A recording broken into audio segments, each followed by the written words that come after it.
Bonjour à toi. Dans cette petite vidéo, laisse-moi te montrer la voix de... Ce n'est pas une défaillance de votre écran. N'essayez donc pas de régler l'image.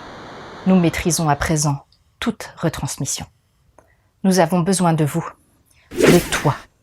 En d'autres termes, on recrute. On a besoin de nouveaux bénévoles pour rejoindre la team Mangado et écrire des chroniques. Aucune raison de flipper, t'es accompagné, coaché, encadré. Et si ça te fait kiffer, tu peux même venir tourner. Ça t'intéresse? Tu veux en savoir plus?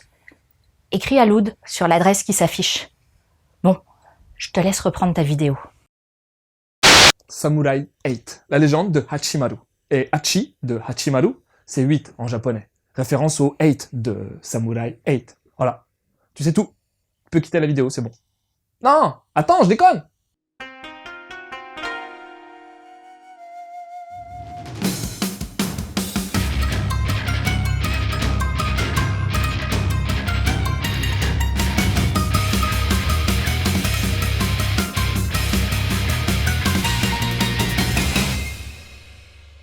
Bon, le héros de l'histoire, c'est Hachimaru, tu t'en doutes. C'est un gamin, mais il est malade, ouais. Il est dans une sorte de fauteuil roulant et il sort jamais de chez lui. Et si tu te demandes pourquoi j'ai dit une sorte de fauteuil roulant, c'est tout simplement parce que le monde dans lequel se déroule cette histoire est complètement inventé. C'est un peu futuriste, un peu mythologique, un peu historique. Bref, c'est chelou. Mais dans cet univers, t'as des espèces de castes concernant les guerriers. T'as des bushi, mais t'as aussi le top du combattant, le samouraï. Et notre Hachimaru dans tout ça, lui, son rêve, c'est de devenir un de ces samouraïs. Mais à part triper là-dessus dans les jeux vidéo, difficile pour lui étant donné son état. Heureusement, son père est là pour l'aider. Enfin, heureusement.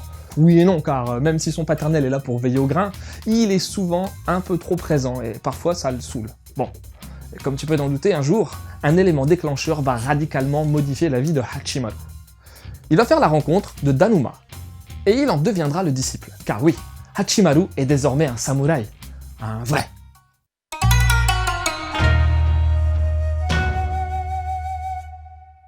Alors, le trait de ce Samurai 8 est à la fois hyper épuré, mais en même temps assez fourni. En fait, t'as très peu d'ombre, et par extension, on sent pas trop l'impression de volume. Ça rend le dessin un petit peu plat. Pourtant, on sent quand même une certaine consistance, grâce à un ancrage assez profond, du contraste et pas mal de densité niveau trait. Le tout est ponctué par une sensation très organique, avec beaucoup de rondeur et de circonvolution. Et pour tous ceux qui souhaiteraient savoir si c'est du Naruto style or not, je répondrais un peu. Mais on aura l'occasion d'en reparler dans la partie suivante. À part ça, tu trouveras pas mal de traits de mouvement et d'ono, qui sont d'ailleurs appuyés de leur traduction française. Perso, je trouve que ça surcharge un peu les cases, qu'avaient pas forcément besoin de ça. Pour l'Enemu, il est bien travaillé. C'est très dynamique. Peut-être un poil trop par moment. Enfin, ce qui m'a gêné, c'est pas le découpage des cases en lui-même, mais plutôt les valeurs de plan de vignettes. Concrètement, t'as pas mal de cases et logiquement, elles sont pas hyper grandes. C'est QFD. Sauf que, dans les vignettes, tu verras souvent des plans d'ensemble ou des plans larges. Alors, c'est cool pour contextualiser, mais ça manque par moments de focus. Enfin, c'est mon ressenti. Pour l'édition en elle-même, sache que Samurai 8 est prépublié en simultrade depuis mai 2019 en France. C'est-à-dire que les premiers chapitres étaient en ligne peu de temps après leur sortie japonaise, et c'est assez rare pour être souligné. C'est Kana qui a dégoté le pompon avec ce fils spirituel de Naruto, et qui a d'ailleurs pas mal communiqué là-dessus. On atteste le logo de Naruto sur la 4ème de couverture. En parlant de la couve, peu de changements par rapport à celle qui est en VO, si ce n'est l'écriture de Samurai. En plus du simultrade, Kana a sorti les 2 premiers volumes dans un coffret premium collector fin novembre, incluant un panorama double face assez stylé.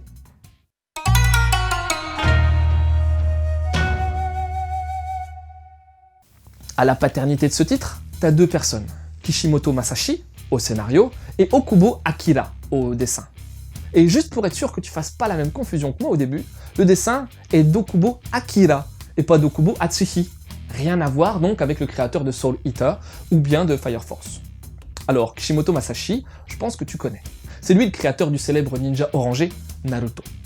Et à la base, Okubo Akira était un de ses assistants sur Naruto. Ils ont décidé de faire à nouveau équipe sur Samurai 8. Mais avant de parler davantage des forces et des faiblesses de ce titre, laisse-moi développer un point préalable. Samurai 8 n'est pas un manga comme les autres. C'est un peu un fils de... Quoi? Ah non, non, non, pas un fils de pute, non, non, non, non, non, non, non, non, non, non. Je voulais juste dire que ce manga a la tâche ardue d'être un deuxième titre ayant été précédé par un hit manga.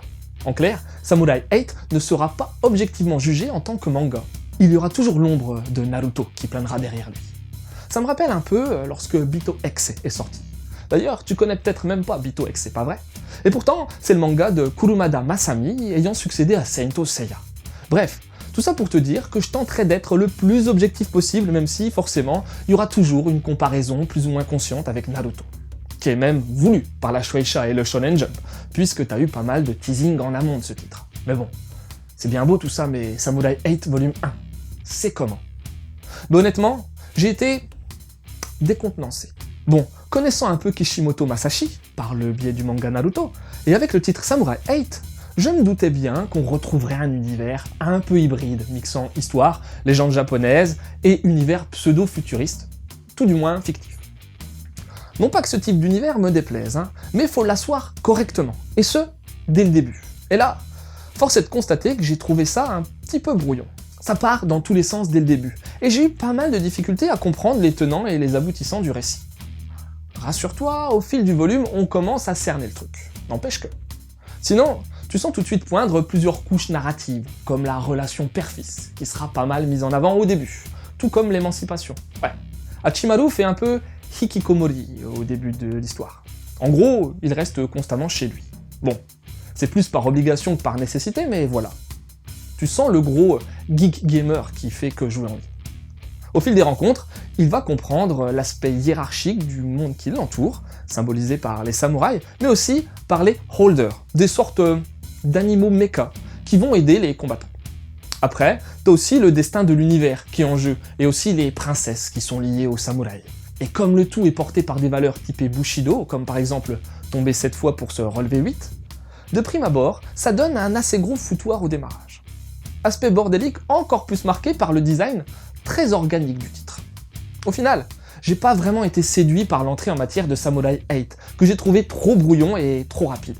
Mais bon, je ne m'interdis clairement pas de revenir sur cette série d'ici quelques années, une fois la hype passée, histoire d'avoir plus d'éléments en main. Après tout, il s'agit vraisemblablement d'un manga dans la longueur, donc... Et en lien avec Samurai 8, forcément, je te parlerai de Naruto.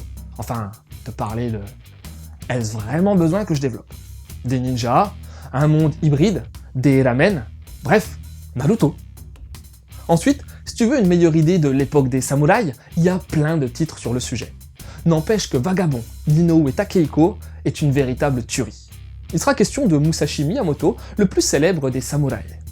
Et enfin, j'en parle pas souvent alors qu'à l'époque ce titre m'a plutôt plu, c'est Bito X. Ouais, je sais, le titre est pas tip-top en français. C'est un manga de Kurumada Masami où les protagonistes se livreront une bataille pour l'avenir de l'univers en chevauchant des Bito, des espèces d'animaux mythiques robots, un peu comme les holders de Samurai 8. Voilà, c'était Lou, j'espère que cette petite chronique t'aura donné envie de lire Samurai 8. Je te laisse et continue de suivre la voie du manga.